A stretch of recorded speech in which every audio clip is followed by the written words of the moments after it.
The flashing red and blue lights reflected off the wet pavement, casting streaks of chaos across the dark highway.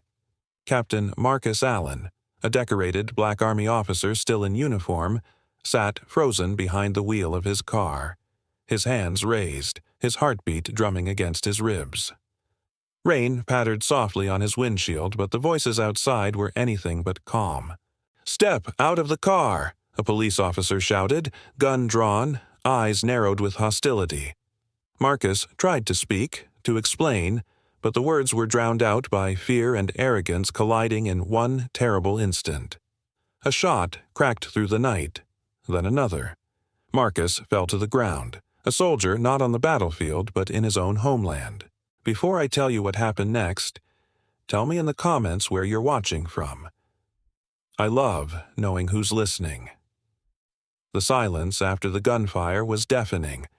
The two officers stood frozen, their heavy breaths fogging in the cold night air. One of them muttered, "He reached for something." But when they looked down, all they saw was Marcus's military ID, stained with his own blood. By the time the ambulance arrived, Marcus was barely conscious. His chest rose and fell in shallow, trembling gasps. But before his eyes closed, he whispered the same oath he'd repeated since his first day in uniform. "I will serve and protect." He woke up 2 days later in a sterile white hospital room, alone. His uniform had been stripped from him, his name plastered across news outlets as suspect, not soldier. The police department issued a vague statement. An incident occurred, investigation pending. But the military, they noticed. At Fort Ridge Army Base, hundreds of miles away, Colonel Dana Richardson, Marcus's commanding officer, watched the footage with trembling hands. The dash cam was clear. Marcus had complied. He hadn't resisted. He hadn't reached for anything. She stood up, fury coursing through her. "He's one of ours," she said, her voice low but fierce. "And they left him to die on the roadside like a criminal." Within hours, the base was alive. Soldiers whispered in the barracks. Commanders made calls. The news spread faster than wildfire. An officer shot by the very people sworn to protect him.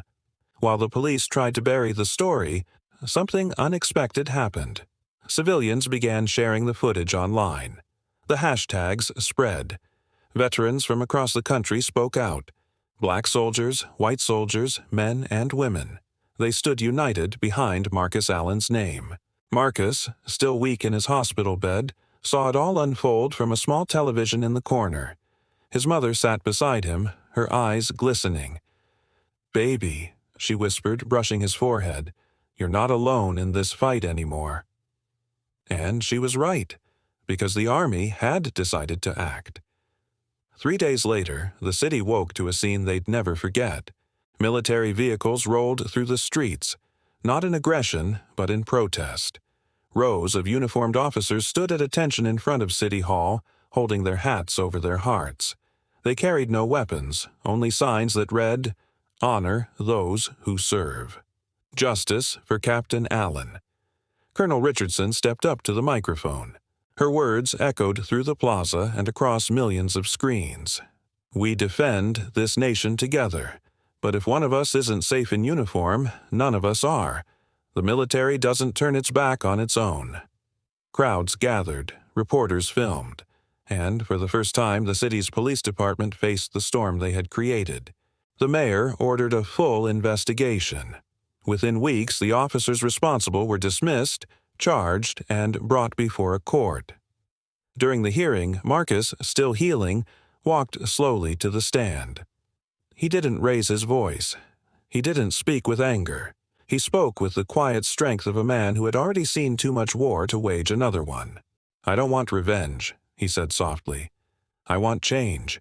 I want every man in uniform, soldier or civilian, to remember that a badge doesn't make you powerful. Character does." The courtroom fell silent. Even the officers who had shot him lowered their heads.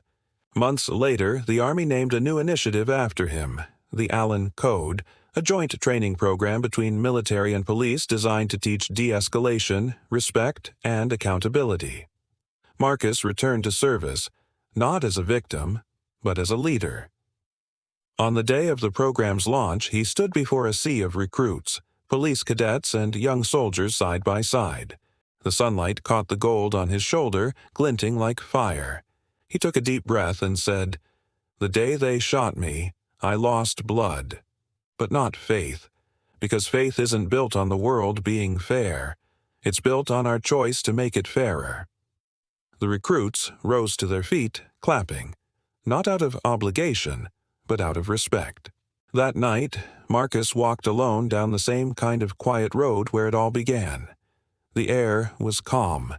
The stars hung high, and for the first time in months he wasn't afraid of the sound of sirens in the distance, because this time he knew the world was watching.